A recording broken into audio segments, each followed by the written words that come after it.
Welcome to my video. I'm going to attempt to go through all the features of this drum that I just created for percussionist Meg Thomas, a fabulous percussionist here in the Chicago area. We got together and wanted to kind of build an instrument for her that would work in a lot of different situations and do a lot of things. So I'm going to go through what this drum does. First of all, a little bit about the construction itself. This is an all maple shell stave construction with figured macrame veneer. It's finished with Italian Ilva polyurethane. It's a post-catalyzed lacquer. And everything that you see on this drum, except for things like tension rods, are all handcrafted for this drum itself. A lot of the concepts are prototypes and things that we wanted to do to make this drum speak in many different ways for Meg. So I'm going to show you what some of those things are. So first, we have your basic snare actuator, which is this knob right here, which simply just turns. You might notice there was quite a bit of turn I had to do to that. That's because of the range of the instrument. I had to really make sure that those snares get off of that bottom head. But that also has your basic fine tuning along with it. This is a top snare. So it also has that fine tuning, but it has presets. And there are 3 presets for that give you different amounts of rattle on the top head. Okay. Then over here you have a similar actuator which also can turn for fine tuning, but this is a muffle. So this is designed to muffle that top head.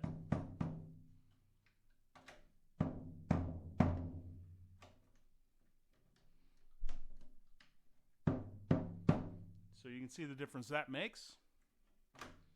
And then this is the venting system. And what we have here are 2 separate vents that can be opened or closed independently. But more importantly than that, we have a venting that can go from completely closed, which gives your tom tone a nice long decay, to a completely open tone, which not only shortens the decay, but gives you a little better feel at higher tensions.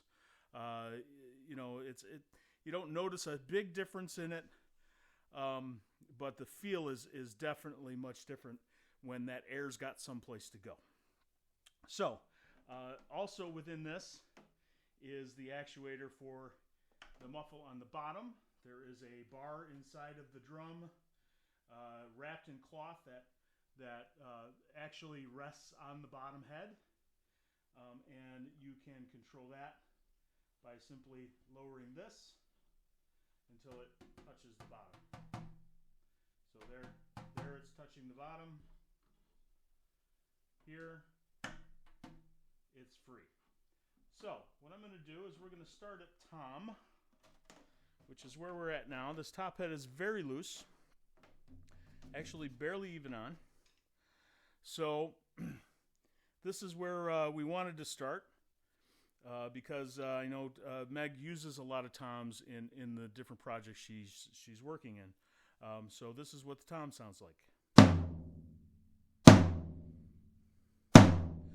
I've got these closed, which gives you that nice long decay.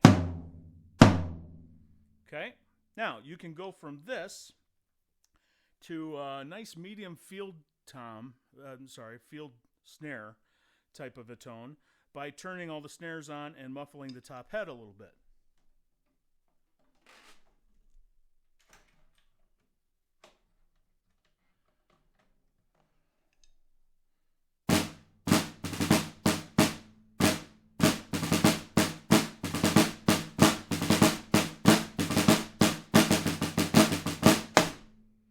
Okay, so still a very low tone, but as you can see, plenty of snare action at very low volumes. I'm getting a lot of snare. Okay, so that's the initial change from tom, whoops, to snare.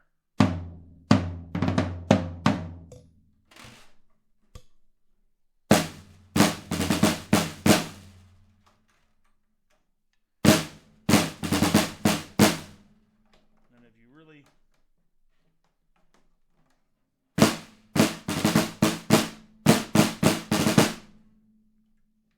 okay, so next I'm going to show you what this does when you tune it up a little bit. So I got to find my drum key. Where's my drum key? Here's my drum key. Okay. So what you find, what I found anyway, with wood hoops is that they present a very flat plane. So the difference between that and metal is that while metal is much stronger than wood, wood retains its shape more. It has more of a shape memory. So if you go and you crank up one tension rod on a metal hoop and you don't tighten any of the other ones, pretty good chance you're going to bend that and it's going to stay bent. Whereas wood, if you over crank one of them, it will return much closer to where it originally was and probably even stay where it was. So you can see by just going through, I went through all 8 of the top tension rods there, and I didn't tune in between. I just cranked each one a quarter. I'm going to set the head a little bit, which helps everybody to even out, but you're going to see that I've got a pretty even tension on all 8 tension rods. Pretty close. This one was a little low. But again, it makes less difference in the snare because of the way those wood hoops work. So what I want to do now is I'll let you hear what this sounds like at this tension. Nice field drum tone.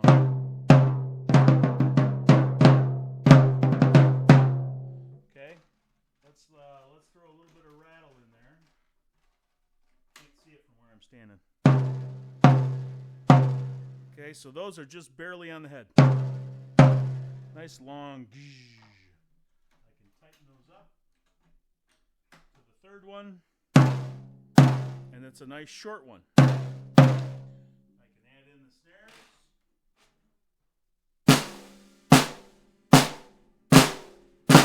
Okay, there's a little bit of overtone in there. I want to get rid of that overtone, so I'm going to put this one on the second.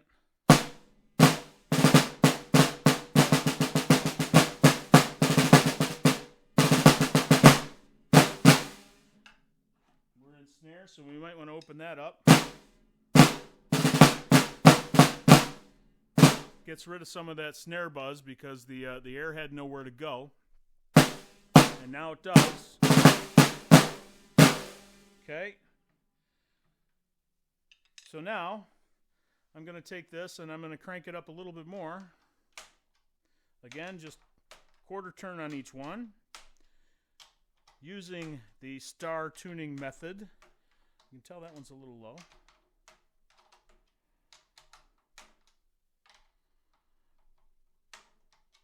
Okay. I'm going to turn this off. Okay, everybody's off. Pretty good. Pretty close. I'm even going to crank it just a hair more so we can see what happens. So one of the things I've found with this bottom muffle is it's really kind of neat to be able to use it like this, where it is muffling the bottom head while I have an open top head that's cranked up pretty good. You get kind of a timbale tone.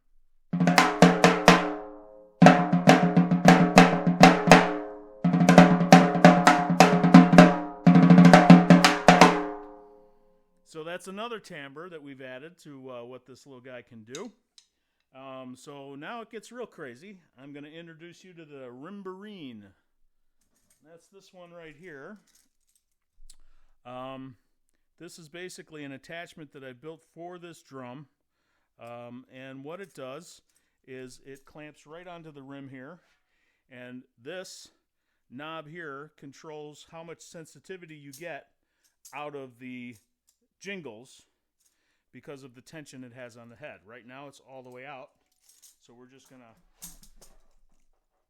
squeeze that on there and clamp it on. It'll stay right where it's at if it's going to be good for me. We'll talk about that part in a minute. But right now, the actuator is not touching the head. So you get a little bit of jingle, right? But if you put this actuator on and you make decent contact with the head, of course you're contacting the head, which is going to muffle it a little bit. But now we have contact with the head, and you'll see you get a lot more jingle. You can also get more jingle out of it by playing closer to the actuator.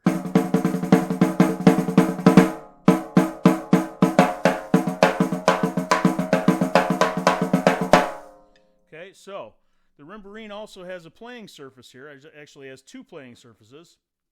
One of them has these rubber O-rings on it, which takes some of the stick definition out of the tone, and the other one, of course, leaves it in. So you have this side. Whoops.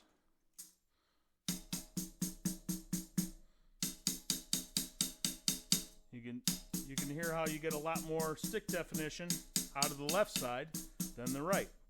And it has these grooves in it on both sides, and the O-rings act as grooves so that you can play it like a guiro.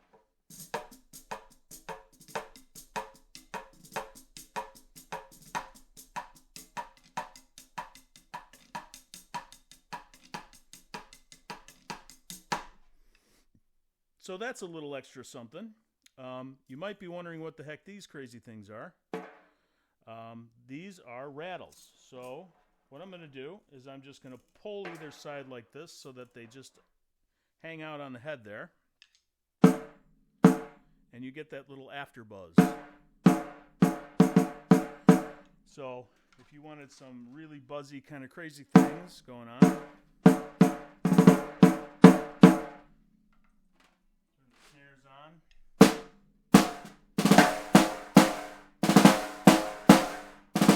they're also really fun to watch.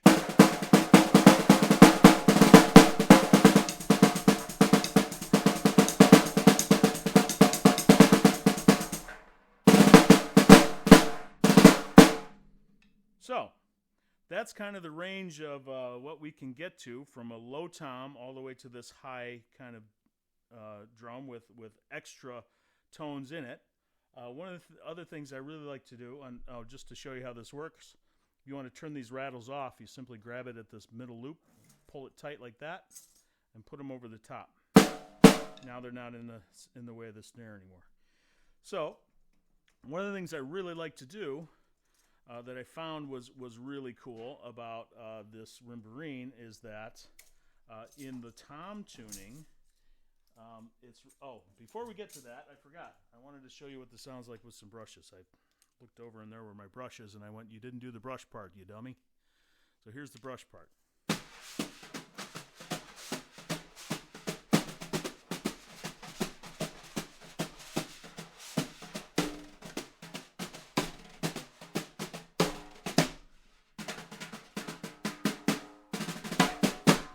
Of course, it's better if you're better with brushes than I am, but somebody who is could do some cool shit. There's that. So what I was talking about was with the Rimbarine is I really like to do that in the tom mode. So what I'm going to do is I'm going to bring this back to tom mode. Okay. We're going to turn off all of our actuators. We're going to close it. We're going to pull up the bottom muffle. Okay. And now I'm going to loosen all these, again using that same star method. I'm going to be a little rougher about it this time because we're trying to get down to back to tom, and you know the guitar solo is almost over, so we got to get there. So what we want to do is we want to get these all loose, and then you can feel where the tension starts. And what I'll do is, when I get it right to the point where I can feel tension, I'm going to just put a quarter, eighth turn, something like that, about yay much. Right? Just a little bit. Okay. So we've got just a little bit. Okay, so yep, he's almost done with that solo, and we got to have that tom going pretty soon. So I'm going to set that head, and boom, here we are. So there's my low tom again. And then, finally getting back to this, when I put this in with the low tom, you know, say you're on that third chorus, and the drummer is cranking on his snare drum and his China cymbal on 2 and 4, and you want to really make that as big as you can. You want to get those 2 and 4s just cranking. So as a percussionist, it'd be a good thing to have a tom that's also a tambourine.